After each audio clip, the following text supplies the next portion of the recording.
Hello and welcome to my channel. Today I'm excited because I'm going to do what I love best, and that's quilting. It's not going to be a big huge quilt. It's just going to be a mini quilt, but it makes me happy. I love piecing together little bits of pieces of fabric, and today I'm going to be working with art gallery prints. And if you are new to my channel, consider subscribing because I put out a tutorial every Wednesday, whether it be sewing or quilting. So I got a whole bunch of solid art gallery prints. My daughter already kind of messed it up and jumbled everything up, but I got these from Everyday Fabrics. And there's so many things out there that are inspiring me to make something. I am going to make today a gingham quilt, but it's going to be tiny, it's going to be mini, and it's going to hold my coffee maker. So the one that I had before, this one is rough and old, and it's like 12 years old, and it was held underneath my coffee maker. So see, I'll show you right there, so that I can pull my coffee maker in and out and press it back when I'm not using it anymore. So what I'm going to make today is just going to be this size, which is 14 by 14, and we're just going to assemble the quilt top, and so I will show you what we need.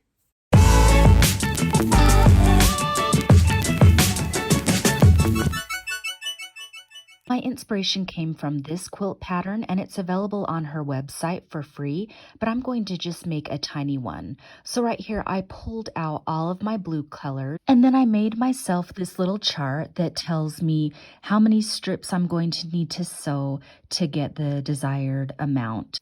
So I'm going to need 5 rows of green and blue, and then 4 rows of green and white. Square is going to measure 2 by 2, but I'm doing the strip piecing method. So I'm just going to cut 2-inch strips, and they're going to be 10 inches long.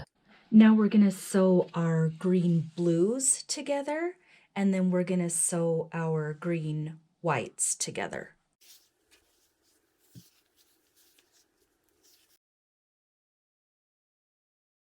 Okay, so I'll just go ahead and start sewing these in strips.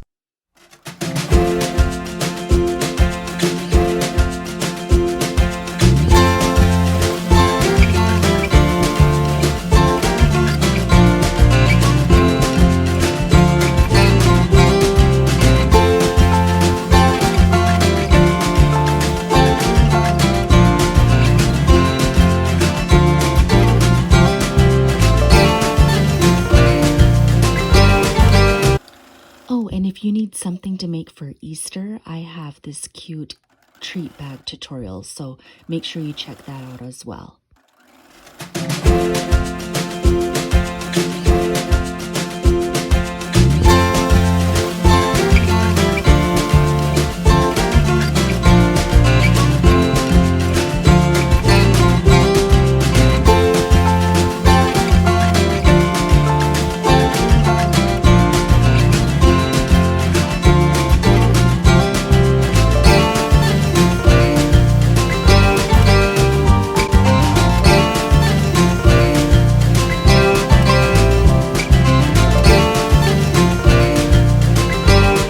This is my straggler piece to make it an odd number of rows.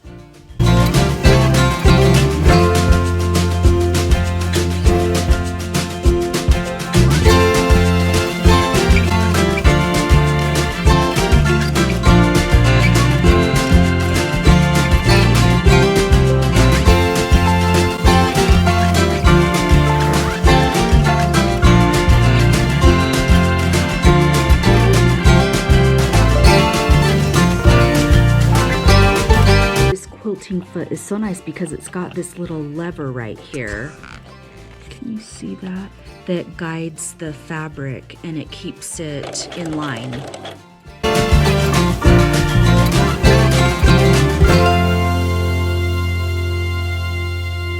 Okay, so I've got 9 strips going across, and 2 of the borders have the colors on them. And now I'm just going to go ahead and iron them down, and I don't have any rhyme or reason to this except for it's all going to go towards the left. It's going to go towards the blue. Okay, and then you just kind of want to press on your quilt. Try not to do any tugging, and so I've got it to where it's going to the left towards the blue. Okay, so we're pressing it so that the seams will be nice and flat, and then the corners will match up. I like to use a lot of starch when I'm quilting because the edges, they'll start getting misshaped if you're not careful. And you got to handle your squares gentle, and you want to make sure that you leave thread tails at the end. See, because when you don't, the seams will start coming undone. So you just want to lightly handle your fabric. Now we're going to cut them into 2-inch squares, and we'll immediately sew them together so they don't misshape. Okay, so right now we're going to cut them, and I'm going to lay this one on top of it and cut the 2 inches. And I'm just going to put it in place. That way it's already in place when I bring it over to the machine to sew it down. Okay, so we're just going to take it directly to our machine, okay? Don't make any pit stops. Don't stop at Maverick. Don't go get some ice cream. Let's just go sew this down. But you can see right here where it butts up like that, and you can even put a little clip in it. I like to put a clip in it in the middle. That way, as I'm sewing, I know that everything is lining up by the time I get to the middle section of the block. Okay, so after you've got your pairs sewn together, just keep going and sew other 2 strips to those 2 strips and those 2 strips to the other 2 strips until you've got all your strips sewn down.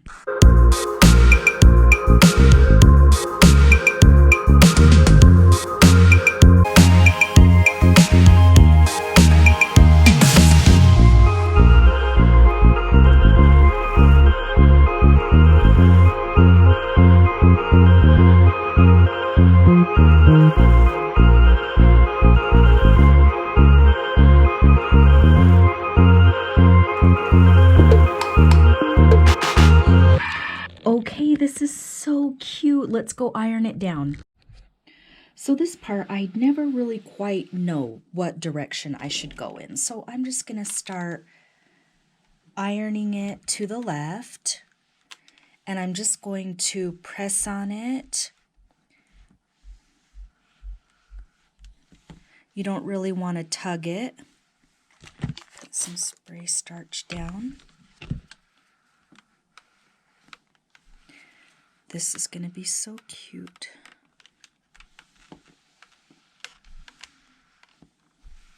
Some people iron their seams open. It's just a preference. And what I'm going to do now, after I'm done ironing this, I'm going to take it to the sewing machine and sew down the edges so that they don't lose their shape. For my stay stitch, it's going to be like 1/8 of an inch from the edge.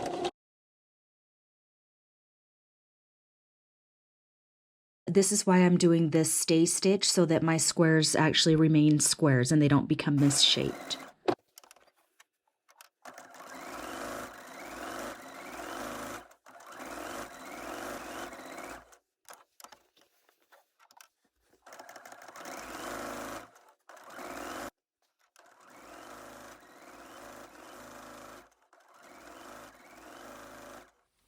So this is how it turned out. That's so cute.